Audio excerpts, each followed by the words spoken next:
kesadaran budaya itu penting dilakukan oleh seorang guru atau tenaga pengajar lainnya ketika merencanakan dan melaksanakan kegiatan belajar mengajar di kelas. Nah, karena guru itu harus memiliki wawasan tentang isu, dinamika, sejarah, dan nilai-nilai global agar dapat mengapresiasi persamaan maupun perbedaan budaya dalam masyarakat dunia atau dalam lingkup global. Nah, jadi bisa disimpulkan itu merupakan penguasaan konseptual yang harus dikuasai oleh tenaga pengajar ataupun guru. Nah, jadi penguasaan konseptual ini diyakini dapat menjadi pemicu utama yang cukup potensial bagi guru dalam membangun suasana belajar yang dinamis sehingga siswa mampu merespon isu-isu lokal dalam kaitannya dengan masalah global. Nah, jadi seorang guru ini sebagai pendidik harus mengimbangi laju arus globalisasi dengan mengembangkan kualitas kinerjanya, jadi kualitas dari guru tersebut, baik secara individual maupun komunitas. Nah, kecerdasan budaya ini memiliki 3 aspek. Yang pertama ada nilai, yang kedua ada norma, yang ketiga ada budaya. Nah, pasti teman-teman di sini sudah tidak asing lagi ya mendengar kata nilai, norma, dan budaya. Sedikit yang akan saya jelaskan mengenai nilai. Nilai itu biasanya yang dianut oleh suatu masyarakat mengenai apa yang dianggap baik dan apa yang dianggap buruk oleh masyarakat tersebut. Sedangkan norma adalah seluruh kaidah dan peraturan yang diterapkan melalui lingkungan sosialnya. Yang selanjutnya adalah budaya. Budaya adalah hal-hal yang berkaitan dengan akal manusia. Nah, dari ketiga aspek ini memiliki hubungan. Nah, apa sih hubungannya? Nah, jadi nilai dan norma itu adalah unsur dari kebudayaan. Nah, kebudayaan itu terbentuk berdasarkan nilai dan norma yang berlaku dalam suatu masyarakat melalui hubungan sosial, yaitu hubungan sosial masyarakatnya. Nah, nilai dan kebudayaan ini memiliki hubungan yang sangat erat kaitannya. Suatu masyarakat yang taat menjalankan norma yang berlaku akan mendapatkan nilai yang baik. Dan dampak dari nilai baik ini menghasilkan kebudayaan yang baik pula. Jadi dari ketiga aspek ini sangat berkaitan dan sangat berhubungan erat ya. Yang selanjutnya adalah apa itu kecerdasan budaya. Nah, banyak ya yang sumber-sumber yang menjelaskan tentang kecerdasan budaya itu apa. Nah, saya di sini akan menjelaskan yaitu kecerdasan budaya adalah kemampuan untuk memahami, mengelola, dan berhadapan dengan emosi-emosi orang lain dalam konteks antar budaya. Jadi di sini itu kita bisa memahami, mengelola, tapi bukan memahami dan mengelola perilaku kita saja, tetapi juga perilaku antar budaya lain. Yang selanjutnya adalah bagaimana sih cara memperoleh kecerdasan budaya? Tentu ada faktor-faktornya ya. Yang faktor pertama adalah kemampuan individu dalam kecerdasan budaya. Nah, jadi kemampuan individu ini dalam pengetahuan. Contoh dalam kecerdasan budaya berkaitan dengan pengetahuan menunjukkan seberapa luas dan dalam pengetahuan individu tentang budaya dan perbedaan-perbedaan antara budayanya. Contoh seperti kegiatan menghormati orang yang lebih tua. Nah, misalnya di budaya satu, cara menghormati orang tua yaitu dengan bercium tangan. Nah, di budaya yang lain mungkin dengan cara berpelukan ataupun berciuman. Itu merupakan kemampuan individu dalam kecerdasan budaya. Yang kedua adalah kemampuan dalam berstrategi. Nah, jadi kecerdasan budaya ini mencakup kesadaran akan perilaku untuk mengembangkan dan menemukan cara-cara dan aturan-aturan baru bagi interaksi sosialnya. Contohnya ya, seseorang yang memiliki kecerdasan budaya yang tinggi pasti ketika dia berkunjung ke budaya yang lain, pasti dia mempunyai strategi, yaitu strateginya itu dia akan mencari tahu apa sih perbedaan dari budaya saya dan budaya yang saya kunjungi, seperti itu. Nah, yang selanjutnya adalah faktor motivasi dalam kecerdasan budaya. Apa sih faktor motivasi ini? Mungkin kalian juga sudah tidak asing lagi ya mendengar kata motivasi. Jadi motivasi dalam kecerdasan budaya ini adalah kemampuan individu dalam mengarahkan perhatian, mengarahkan minat dan energinya untuk terlibat dalam situasi perbedaan antar budaya. Jadi turut andil ya, istilah lainnya adalah gampang membaur, seperti itu. Nah, yang keempat atau yang terakhir adalah faktor perilaku dalam kecerdasan budaya. Nah, jadi kecerdasan budaya dalam berperilaku ditandai dengan kemampuan individu dalam mengatur perilaku sosialnya, sehingga ia terhindar dari kesalahpahaman dalam komunikasi dan interaksi antar budaya. Jadi, perilaku ini ditujukan oleh masyarakat sosial ya. Terima kasih. Nah, yang selanjutnya di sini saya akan menjelaskan materi mengenai nilai-nilai budaya. Budaya itu kompleks. Nah, di sini terdapat 5 skala budaya menurut Brooke Peterson, di mana terdapat perbedaan antara budaya konteks rendah dengan budaya konteks tinggi.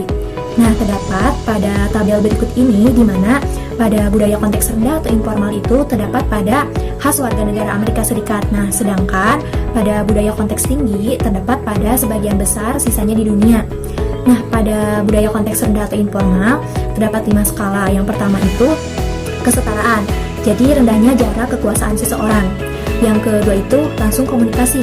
Nah, ketika berkomunikasi itu dilakukan tanpa ada sapaan atau bisa bertanya dengan secara langsung gitu, dan tanpa ada basa-basi, terus tidak memandang usia.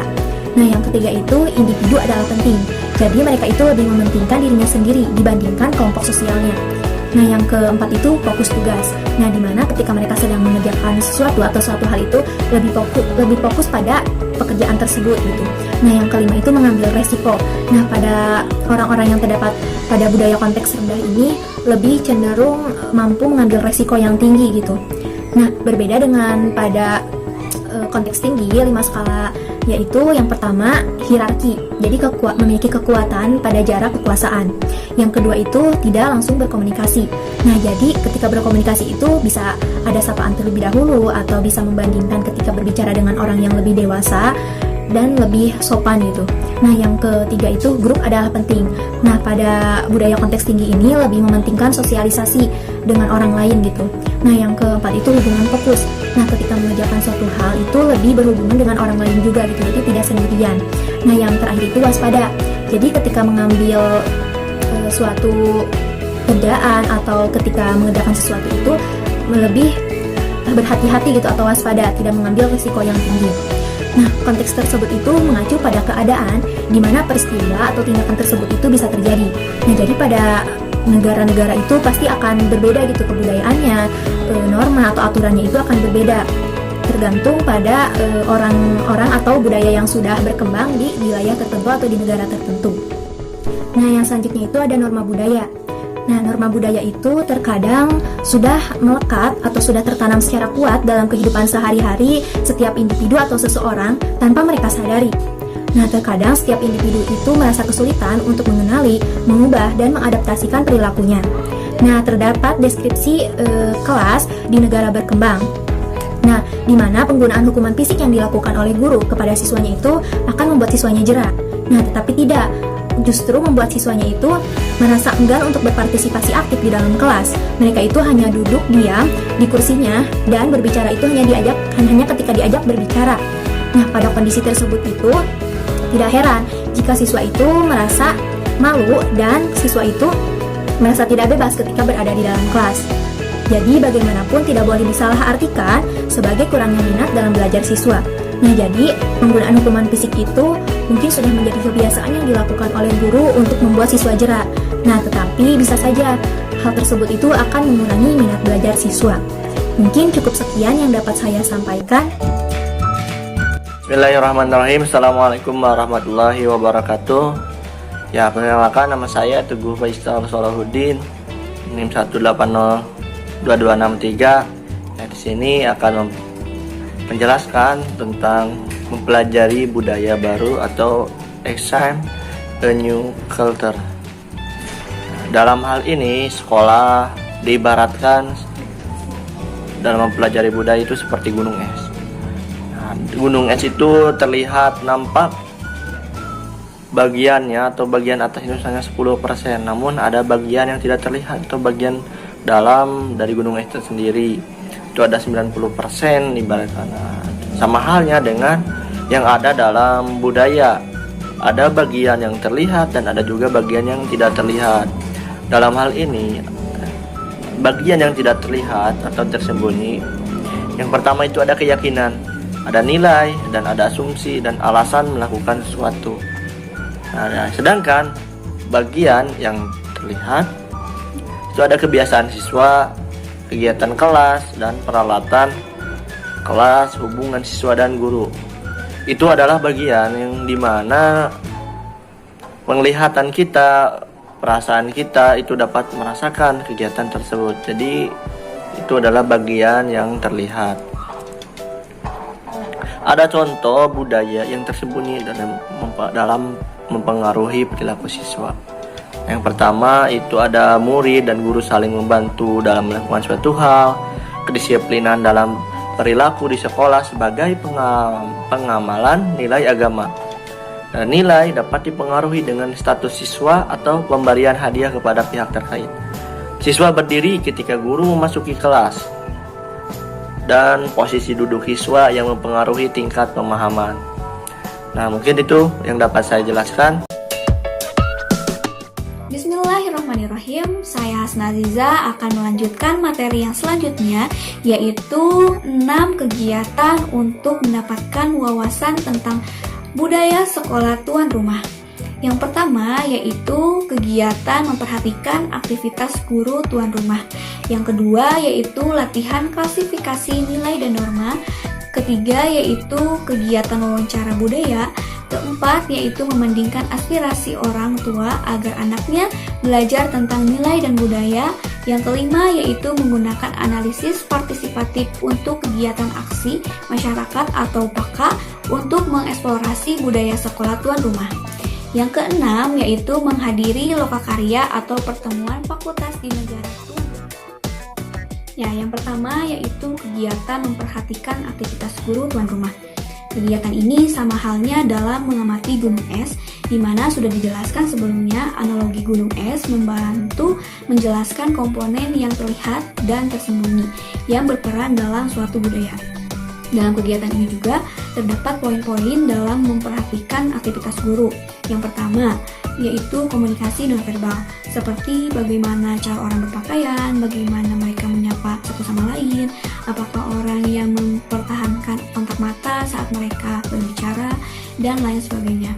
Yang kedua, yaitu perilaku jarak kekuasaan. Di sini seperti bagaimana cara guru memperlakukan kepala sekolah, bagaimana cara kepala sekolah memperlakukan guru, bagaimana cara guru memperlakukan siswanya, bagaimana cara siswa memperlakukan guru, seperti itu. Yang ketiga yaitu gaya komunikasi. Di sini bisa diamati dengan cara bagaimana orang membuat saran, mengusulkan ide, bagaimana perbedaan pendapat yang diungkapkan. Yang keempat yaitu norma tempat kerja atau aturan. Seperti apakah guru datang bekerja tepat waktu, melakukan rapat dimulai tepat waktu. Baik, yang kedua yaitu latihan klasifikasi nilai dan norma. Aktivitas ini digunakan untuk mengidentifikasi persamaan dan perbedaan dalam nilai dan norma pendidikan kita dan yang ada di sekolah tuan rumah. Nilai diartikan sebagai konsepsi yang hidup dalam alam pikiran. Sebagai besar, siswa atau siswi mengenal hal-hal yang harus mereka anggap penting dalam kehidupan, terutama dalam lingkungan sekolah. Secara umum, nilai juga dapat diartikan sebagai hal-hal mengenai apa yang dianggap buruk dan baik oleh masyarakat.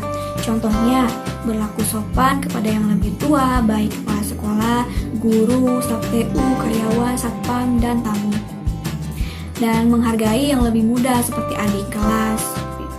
Norma sebagai aturan yang berlaku di dalam lingkungan sekolah yang disertai sanksi bagi siswa atau siswi yang melanggar aturan tersebut. Sanksi dapat berupa teguran, denda, maupun hukuman fisik. Norma secara umum juga dapat diartikan sebagai kaidah yang berisi perintah dan larangan yang ditetapkan berdasarkan kesepakatan untuk mengatur perilaku manusia agar tercapai ketertiban dan kedamaian. Norma sangat dibutuhkan untuk mewujudkan nilai-nilai sosial. Nah, untuk mengidentifikasi persamaan dan perbedaan nilai dan norma antara negara kita dengan negara tuan rumah, dilakukan 3 kegiatan. Yang pertama yaitu peserta atau relawan menjawab pertanyaan untuk menjelaskan nilai-nilai pendidikan mereka sendiri. Yang kedua yaitu mengundang sebanyak mungkin pemangku kepentingan pendidikan negara tuan rumah seperti penjabat, kementerian pendidikan, administrator sekolah, guru, orang tua, anggota masyarakat, dan atau siswa untuk menjawab pertanyaan yang sama. Yang ketiga yaitu jawaban relawan dan pemangku kepentingan negara tuan rumah mungkin berbeda. Pemahaman tentang nilai budaya di balik jawaban dapat diperoleh dengan mendiskusikan mengapa setiap individu memiliki jawaban tertentu. Ya, yang ketiga yaitu kegiatan wawancara budaya. Nah, di sini itu mendorong siswa atau guru memikirkan budaya sekolah dan berbagai pemikiran mereka dengan guru relawan dengan kegiatan tersebut. Yang keempat yaitu membandingkan aspirasi orang tua agar anaknya belajar tentang nilai dan budaya. Latihan ini membutuhkan beberapa warga negara tuan rumah yang memiliki anak, atau mereka bisa menjadi pelatih kita, rekan pengajar, atau anggota komunitas. Sehingga di sini kita memerlukan yang pertama yaitu mintalah kelompok kecil untuk membuat daftar tentang karakteristik atau nilai atau perilaku yang mereka harapkan akan berkembang pada anak-anak mereka. Yang kedua, mintalah kelompok berbagi daftar menjelaskan atau mengklarifikasi apa arti item tersebut, misalnya apa arti sukses.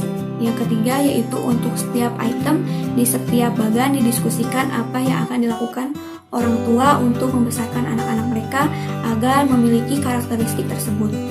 Misalnya, jika anak-anak diharapkan untuk mandiri sebagai orang dewasa. Dan keempat, yaitu umumnya yang akan muncul adalah anak-anak dibesarkan dengan mengemban nilai-nilai budaya. Yang kelima, yaitu menggunakan analisis partisipatif untuk kegiatan aksi masyarakat atau PAKA untuk mengeksplorasi budaya sekolah tuan rumah. Analisis partisipatif untuk alat aksi komunitas atau PAKA berguna dalam menemukan lebih banyak tentang siswa kita, sesama guru, dan komunitas kita. Contohnya, menetapkan siswa untuk membuat jadwal aktivitas harian. Yang keenam yaitu menghadiri lokakarya atau pertemuan fakultas di negara tuan rumah. Pengertian lokakarya itu sendiri merupakan suatu acara di mana beberapa orang berkumpul untuk memecahkan masalah tertentu dan mencari solusinya. Dari situ kita bisa mempelajari nilai dan norma budaya yang ada pada mereka atau negara tuan rumah.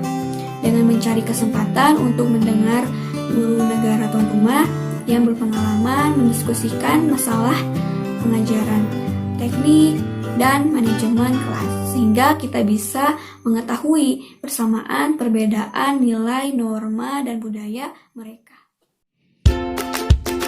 Bismillahirrahmanirrahim. Saya Muhammad Adrian akan menjelaskan tentang memperkenalkan perubahan atau introducing change. Jadi ada beberapa cara yang dapat kita lakukan untuk menyesuaikan diri dengan budaya baru, terutama di lingkungan sekolah yang baru, sebagai calon guru. Yang pertama, pelajari bahasanya. Sudah tentu pasti bahwa bahasa merupakan aspek utama dalam komunikasi. Dengan mempelajari bahasa yang sama dengan calon peserta didik, tentu akan memudahkan kita dalam berkomunikasi. Selain itu, mempelajari bahasa juga dapat menunjukkan keingintahuan kita tentang budaya mereka, sehingga rasa saling menghormati akan tumbuh dengan sendirinya. Yang kedua yaitu menggunakan pakaian yang baik dan sopan. Sebagai guru, tentu kita merupakan role model atau contoh bagi para peserta didik. Salah satunya adalah bagaimana cara berpakaian. Dengan berpakaian yang baik dan sopan, tentu kita memberikan contoh yang baik juga kepada mereka.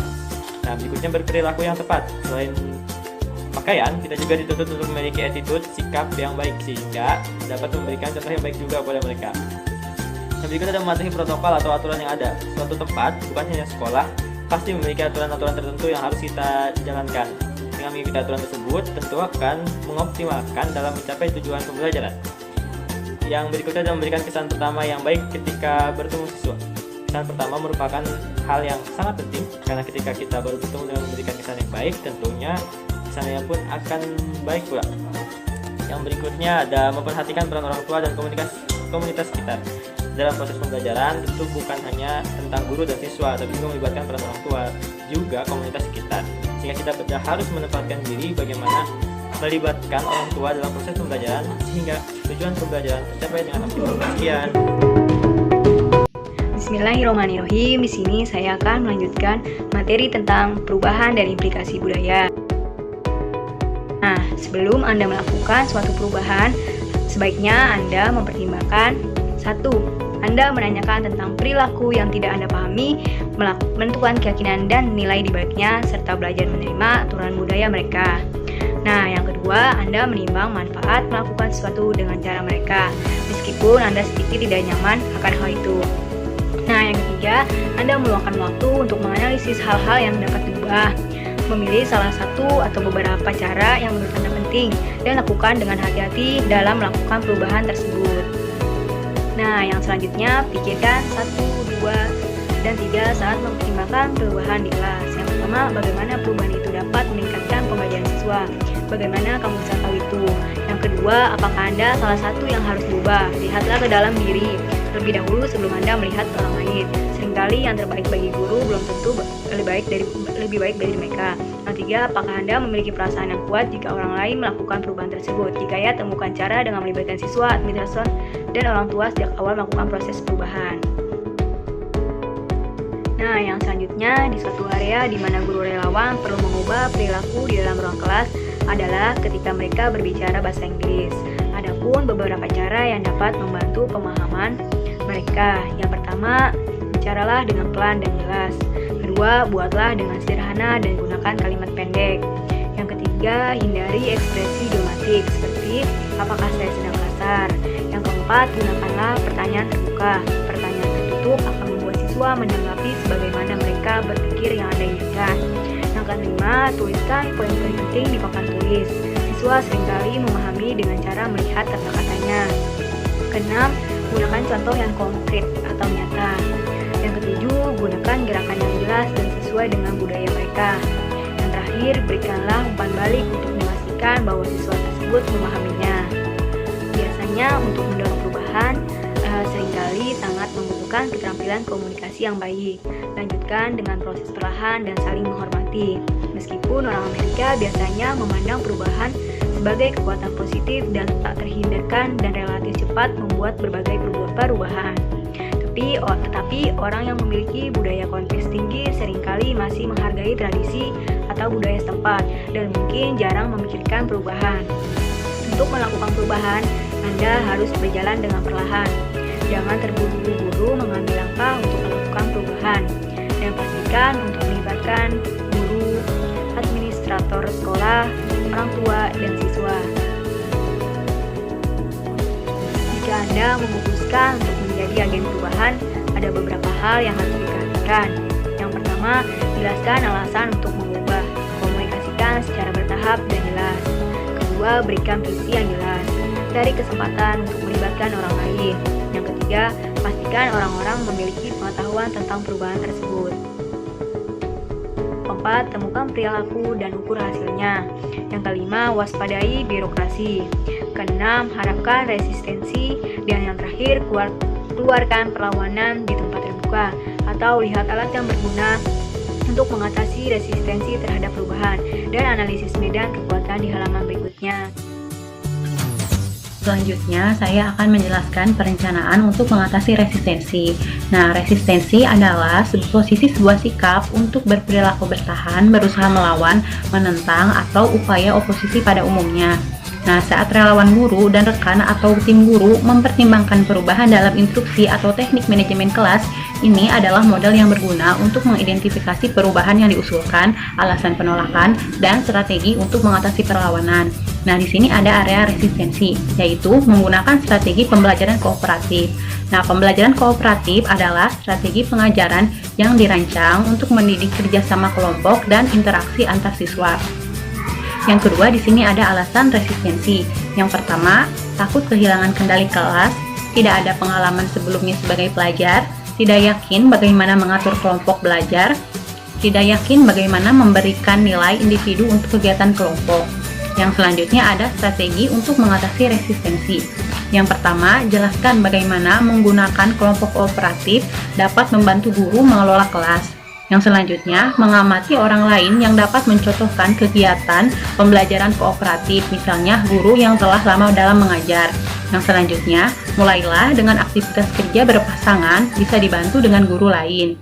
Dan yang terakhir, gunakan dua nilai, nilai kelompok, semua anggota menerima nilai yang sama, dan nilai individu berdasarkan penilaian pembelajaran siswa. Yang selanjutnya, di sini ada contoh analisis medan gaya. Nah, perubahan yang diusulkan dalam ini yaitu menggabungkan pelajaran yang berpusat pada siswa ke dalam instruksi kelas. Di sini pada tabel yang pertama ada mendukung kekuatan. Yang pertama, siswa belajar untuk mengambil tanggung jawab atas pembelajaran mereka sendiri, dan dengan demikian memperoleh keterampilan untuk menjadi pembelajar seumur hidup. Yang kedua, melalui pengalaman dan pembelajaran penemuan siswa, memperoleh keterampilan pemecahan masalah saat mereka belajar. Selanjutnya, siswa terlibat aktif dalam pembelajaran. Akibatnya, lebih banyak pembelajaran yang terjadi. Lalu, pembelajaran yang berpusat pada siswa memungkinkan siswa lebih leluasa dalam menyesuaikan metode pembelajaran mereka agar sesuai dengan gaya belajar individu mereka. Ketika siswa menikmati proses pembelajaran, mereka cenderung tidak berperilaku buruk. Siswa memperoleh keterampilan perencanaan dan pengambilan keputusan saat mereka berpartisipasi dalam pembelajaran yang berpusat pada siswa. Siswa cenderung saling membantu dalam belajar bekerja sama. Pembelajaran yang berpusat pada siswa menempatkan fokus pada siswa dan pembelajaran. Dan yang terakhir, pembelajaran yang berpusat pada siswa lebih mengakomodasi siswa yang berada pada tingkat pemahaman yang berbeda. Nah, yang selanjutnya ada menahan kekuatan. Yang pertama, tugas guru adalah membuat siswa belajar. Yang kedua, pelajaran eksperiensial dan penemuan membutuhkan waktu lebih lama bagi siswa. Mereka tidak akan dapat mencakup semua materi yang dibutuhkan selama tahun ajaran. Yang ketiga, hanya siswa cerdas yang akan belajar. Siswa yang lebih lambat tidak akan mampu memahami apa yang seharusnya mereka pelajari dan menjadi frustasi. Selanjutnya, bermain game dan aktivitas kelompok seperti bermain. Siswa tidak menganggap serius tugas sekolah. Guru akan malu jika mereka bukan pemasok pengetahuan. Selanjutnya, silabus nasional menentukan apa yang harus dipelajari siswa. Siswa mungkin tidak memilih untuk mempelajari apa yang tercantum dalam silabus. Selanjutnya, sekolah kami tidak memiliki bahan yang dibutuhkan untuk melaksanakan kegiatan yang berpusat pada siswa. Yang selanjutnya, guru belum diajari cara mengajar dan menggunakan metode yang berpusat pada siswa. Dan yang terakhir, memberi nilai lebih sulit ketika semua siswa tidak melakukan hal yang sama. Mungkin sekian materi yang dapat saya sampaikan, kurang lebihnya mohon maaf. Terima kasih. Berikutnya saya akan menjelaskan tentang contoh dan alat. Ada dua tabel yang disajikan. Tabel yang pertama yaitu untuk menentukan strategi mengatasi resistensi. Ada 3 kolom. Kolom yang pertama yaitu area atau wilayah resistensi. Kolom yang kedua area alasan resistensi, dan yang ketiga strategi untuk mengatasi resistensi. Jadi tahap pertamanya kita harus menentukan area atau wilayah dari resistensi tersebut. Kemudian kita cari tahu alasannya, sehingga dari 2 poin tersebut kita dapat menentukan strategi yang tepat untuk mengatasi resistensi. Tabel yang kedua yaitu tabel untuk menganalisis bidang kekuatan. Nah, ada 2 kolom. Kolom yang pertama itu untuk mendukung atau mengendalikan kekuatan, yang berikutnya menahan atau menentang kekuatan. Jadi ketika ada perubahan baru yang diusulkan, kita harus menganalisis akan mendukung atau menguatkan maupun sebaliknya, menahan atau menentang. Ketika ada perubahan yang mengarah pada hal negatif, tentu kita harus menentang. Demikian dan terima kasih.